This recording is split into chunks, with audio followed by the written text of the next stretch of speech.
My name is Wisam Asfahani. I'm a neurosurgeon with Neurosurgery One. I do brain and spine surgery, and I've been practicing for over 17 years now. I'm here to talk to you a little bit about spine fusion, what to expect, how we do it, how to improve your recovery, and see if this answers some of your questions.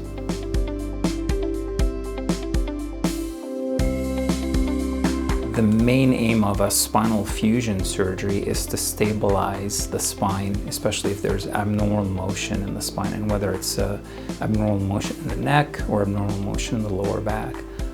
And that's the goal of the operation, is to provide stability to an unstable segment. Typically we achieve that by putting in screws and rods and cages into the spine, along with bone graft, so that with time those motion segments will join and fuse together. It is also used in scoliosis or abnormal curvature of the spine to straighten the spine and make it more anatomic. The most common fusion surgery is what we call a TLIF, or transforaminal lumbar interbody fusion. The aim of any fusion surgery is to decompress the nerve roots and to stabilize the spine and allow it to fuse. So first we have to make sure that we do enough decompression, which is releasing all the pressure that is on the nerve roots, either by taking thick bone, thick ligament, joints that are hypertrophied, causing pressure on those nerves. And then once the nerves are free and we achieve that decompression, then we'll put our screws in and we clean the disc out and put our cage in. And that's what a TLIF is. And we lock those screws with rods on each side, and then we put bone graft around the joints, around our screws, and into the disc space. And that's when the fusion happens over time. So when the surgery is done, the patient is not fused. When the surgeon is done, we've had the decompression, we've had the stabilization with the screws and the cages and the bone graft. The bone graft, with time, then the fusion happens as time progresses and as these bones join together with the bone graft. One of the ways that we can achieve a fusion is also by going in from the front of the belly into the spine. There's a lot of studies that have shown that, especially if we're trying to achieve a fusion between L5 and S1, which are the last segment in the spine, going in from the front of the belly allows the highest success rate. The reason for that is because we can put a much bigger cage with more bone graft inside of it. The access is pretty easy, relatively, with the help of a general surgeon most of the time. And then we can supplement some of that fusion with screws going in through the back. So personally, what I like to do, a lot of times I like to split these surgeries into 2 stages. Stage 1 will be going in from the front of the belly to do our part. If it's a single level, typically it takes a couple hours to do, and then we'll let the patient wake up, recover that day, and then the next day we can do a minimally invasive approach to add screws in the back, which takes about an hour to an hour and a half. Yeah, and the reason why I like to do it this way is because it allows shorter anesthesia time, even though we're splitting it into 2 days. But I used to do them before in one segment, and patients will be under anesthesia for like 6 hours while trying to position and flip from front to back, versus a couple of hours and then a couple of hours, and patients, they do quite well. So usually when I see a patient, sometimes there are different options that we can offer, whether it's a simple decompression, a minimally invasive approach, or sometimes the answer is very clear, they do need a fusion.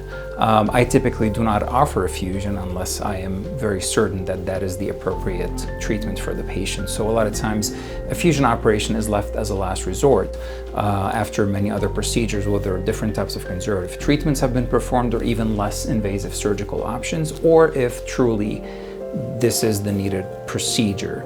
So typically I review the images with the patient, we go over different modalities of treatment, whether it's conservative therapy or other less invasive options, or eventually if that is the appropriate treatment, then I go over the procedure with the patient. We typically review the images.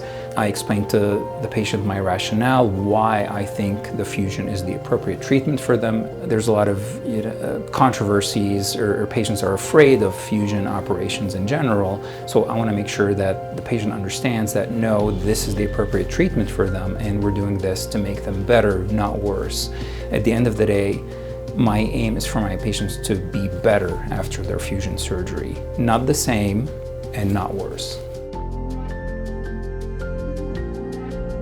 So it depends on what kind of fusion surgery you've had and how extensive it is. Most patients, let's just say they are going to undergo a 1 or 2 level lumbar fusion, for example. A lot of these patients typically are in the hospital for 2 to 3 days, depending on how they're feeling. The quicker they get out of bed and start ambulating, the faster they're going to get out of the hospital. A lot of times we do recommend bracing for these patients. The brace, it's really not going to change anything in their recovery, but a lot of patients, they feel a bit protected when they're wearing the brace. It gives them that sense of security as they start ambulating and getting out of bed. And so I do recommend it because I feel like it helps. Typically we do bracing for about 3 months.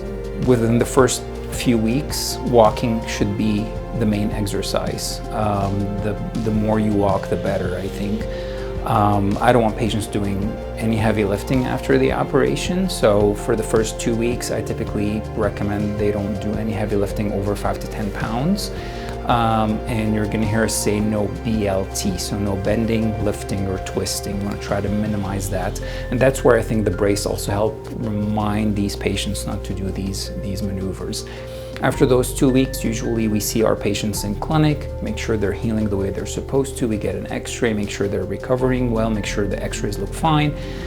But I still don't want them lifting anything over 20 to 30 pounds until after about 3 months from the operation. I always like to remind my patients that the fusion happens when the bone grow together, and that process can take 9 months up to a year. So even though they might feel really, really good after the operation and they really don't have as much pain, they just need to be a little bit cautious within the first 9 months to a year and try to minimize anything that's going to jar the back in order not to loosen the screws before the fusion takes. There are many ways to do a spine fusion, and especially lumbar spine. You might hear some surgeons, they go from the side, some surgeons go from the front, some surgeons go from the back, some surgeons go from both front and back. So the recovery will be affected by which approach is used. And a lot of times the reason why we choose these separate approaches is based on the pathology and what we are trying to achieve. So that will affect the recovery.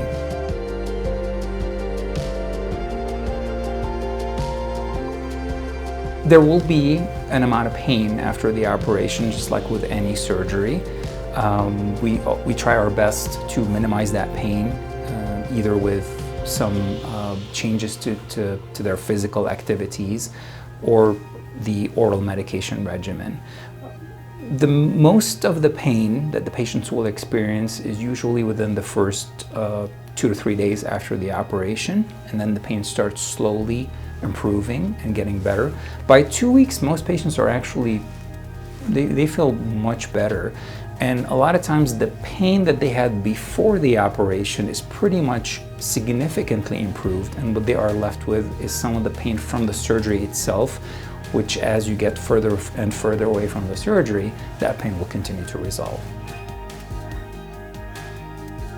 So typically for driving, I prefer if patients don't drive for 2 weeks after the operation, for 2 reasons. One, because driving does put a lot of stress on the lower back, and that can certainly aggravate a little bit of that acute operative pain. I don't want my patients to have a lot of pain after the surgery.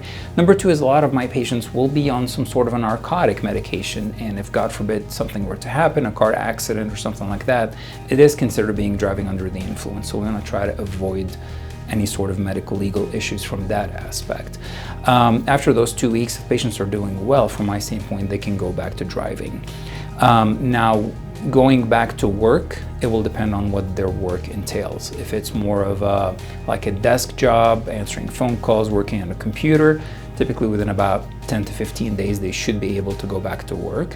And I always advise my patients, hey, don't sit for 8 hours or stand for 8 hours. You should alternate between sitting and standing.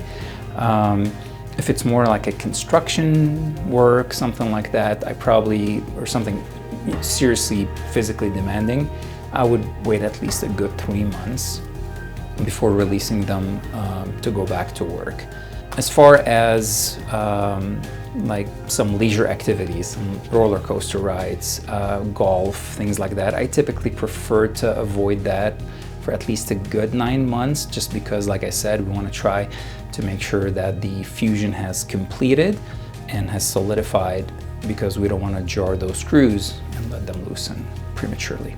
There are other surgeons who their timelines might be different. This is what I felt works best in my hands and for my own patients. So you might see other surgeons that might be a little bit more liberal in the sense that they allow their patients to go back to some activity sooner than that. My advice is just listen to your surgeon. Whoever's operating on you, just follow their instructions. So we do have a good ERS protocol at Neurosurgery One.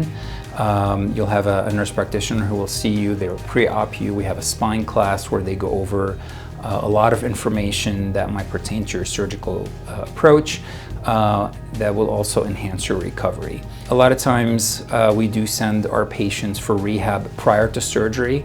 This may not necessarily help with the back pain, and I know sometimes patients are a little bit hesitant to do PT before surgery, be like, well, it hurts. At the end of the day, I think that PT might also help strengthen the back and get it ready for surgery, which might improve their recovery altogether. Something else that is very, very important in a fusion operation: patients should not be smoking or using nicotine products or like vaping, all those chemicals. A lot of those chemicals and nicotine products have been shown to significantly decrease fusion rates and potentially make the fusions fail. So if possible, patients need to be off any sort of smoking, nicotine, vaping, all that for about 3 months from the operation.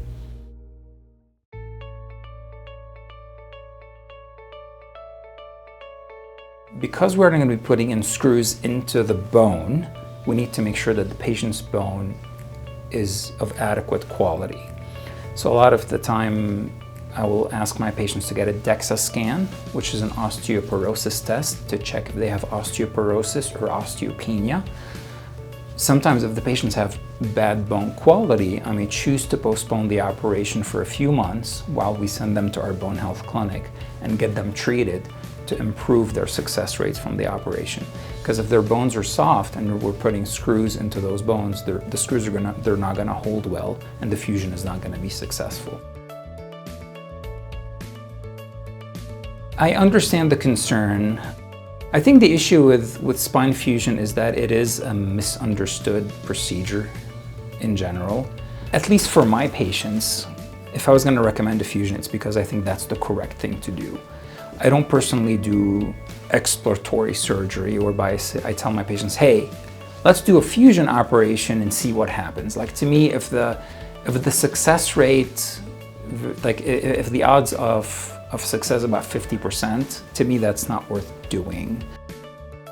It is a big operation, and to me, in my mind, I want to make sure that we're doing the right thing for the patient. So usually I do put them through a battery of tests to confirm that, hey, this is exactly what the appropriate treatment is, and based on that I will decide whether yes, they are a fusion candidate or not, they're not a fusion candidate. And once I see my patients, I go over my rationale. I'll explain to them why this is the appropriate treatment for them and why I think it's going to be successful. Now, could we do an operation and it works not great for the patient and they still have pain? Yes, but I do think that my aim is to try to minimize the patient's pain as much as possible. A lot of times patients have pain because they have what we call degenerative disc disease of the spine, which is a very fancy term for saying arthritis of the back. And when we do a fusion, we're really not curing the arthritis. What we're doing is we are fixing an area, a single area or a couple of areas in the spine, but they may have arthritis elsewhere that may require further surgery down the road. or that we fix that area and the pain that is coming from that area improves, but now they have pain coming from another area and we have to go back to the drawing board. I wish it was a magic wand and we can make everything better, but sometimes it's a stepwise approach. But at least in my practice, if I was going to recommend fusion surgery, it's because I'm confident that that's what the correct treatment is and that my patients will get better after surgery.